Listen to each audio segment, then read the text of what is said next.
یو بل مسله ده بعضی علماء هغه بیان کړی ده چې هغه ته د قضای عمری لقب ورکړی کی د قضای عمری لقب ورته ورکړی کی د قضای عمری مطلب دا دی زمانو مثال کې یو انسان ډیر زمانہ منځونه قضا شوی دي منځونه تینا فوت شوی دي نو بعض علماوی چې په دې اخیری عشره کې د جمعې په ورځ باندې اخیری عشره کې د جمعې په ورځ باندې قضای عمری ادا کا نو تانا چې تقریبا د 70 سالو منځونه فوت شوی دي د 70 سال منځونه نو په دې قضای عمری سره د هغه منځونو پټه راو ګرځیدله د هغه منځونو قضا ته راو ګرځوله شل کال دی بالماضی کړی دا لس کال دی بالماضی کړی دا او د دې عشری په اخیری جمعه باندې تا یو څلور رکعات وکړل قضای عمری ورته وي درست یا درست نه ده ورسو درته بیانوم چې دا ټیک ده او که ټیک نه ده نو بعض علما لیکي چې حدیث مبارکو کې راځي چې اخیری عشره کې د جمعې په ورځ باندې څلور رکعات ادا کا د جمعې په ورځ باندې څلور رکعات ادا کا او تانا 70 سال بالماضی شوی دا د 70 سالو منځونه به الله پاک ته واپس داغي ثواب درکړي داغي قضا رو ګرځیدل او طریقې به دي علماء خودلې ده چې څلور رکعات نیت بوتړي څلور رکعات او سورۃ فاتحه نه بعد با دوزل آیات الکرسی ہوئے یا دریزل آیات الکرسی ہوئے او بیا با پینزل لسکرتا سورت کوثر ہوئے سلور وانا رکعتونه بدی طریقے سره وکي سلور رکعت دي اول رکعت کې د هر رکعت سره دوزل یا دریزل آیات الکرسی وایا او بیا ور سره پینزل لسکرتا سورت کوثر وایا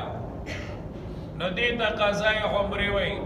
او دا مخ کے زمانہ کے پا دیر جوش سر منحوی دلو او زمانہ کے پی خلق دیر شروع دی قضای عمری لوی لوی اعلاناتو شی اجتماعگانیو شی مساجر ڈکڑی شی خلق را جمع کړی شي او قضای عمری کو دا کوم روایت چې د علما بیانې د قضای عمری بارکه نو مولا علی قاری رحم الله فرمایي چې باطل قاطع بالکل د دې ثبوت نشته دا د اجماع د امت نه خلاف دی د اجماع د امتنا دا حدیث شکم دا علماء بیانی دا قضای عمر بارکی او بیازے پزیبانی قضای عمر کی گی نوی باطلو دا باطل دے دا اجماع دا امتنا خلاف دے او زمان قدرمندو حضراتو مسلمان ازان پوی الپکار دی مثلا رمضان شریف شروع دے یو انسان نا روجی قضا شوی روجی تینا قضا شوی نو در روجو بارکه دو حکمو ندی اس کلا سڑے دا زنانا نوجوانی نوجوانی بدن کی طاقت وی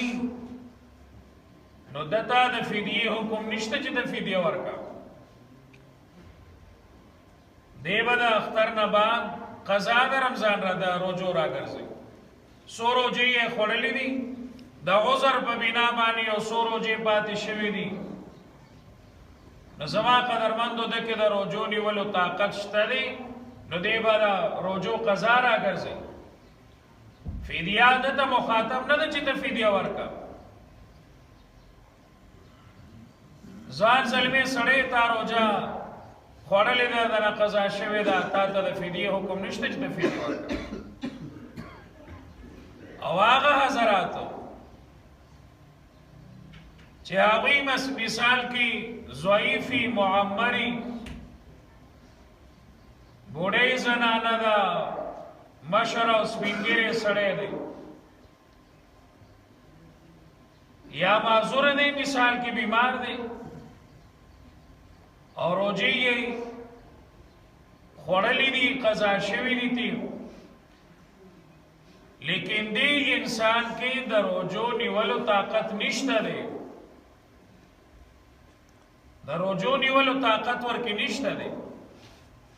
نو بیا زما قدرمندو دی د فدیه ورکړي اوس دې کې د قضا روجو فدیه شریعت مطهره ذکر کړی ده نو دې فدیه ورکړي د دې په بدن کې طاقت د روجي نیولو نشته دی نو قضا خو باغ سړی راګرځي چې کوم سړی د روجي نیولو طاقت لري دلته دې د روجي نیولو طاقت نه لري نو زما قدرمندو دې فدیه ورکړي لہذا کمو حضراتو چې مثال کې روجا نیولی نه ده د عذر په وجه باندې د بیماری په وجه باندې روجا نیولی نه ده نو دوی د روجې فدیه ورکړي او فدیه همدغه صدقة الفطر ده صدقة الفطر د هر یو سړي په سر باندې مثال کې صدقة الفطر دا 200 روپے مخکې گزارش کړو 200 روپے مثال کې صدقة الفطر دا نو اوس یو سړي او زنانی مثال کې دا روزي خوړلې دي نیولې نه دي نو دې کې 6000 روپے مثال کې د فدیه راځي فدیه د صوم دیر شوانه روزي یې خوړلې دي نو 6000 روپے د باندې فدیه راځي 15 روزي یې خوړلې دي داسې په تکلیفونو سره مثال کې نیولې دي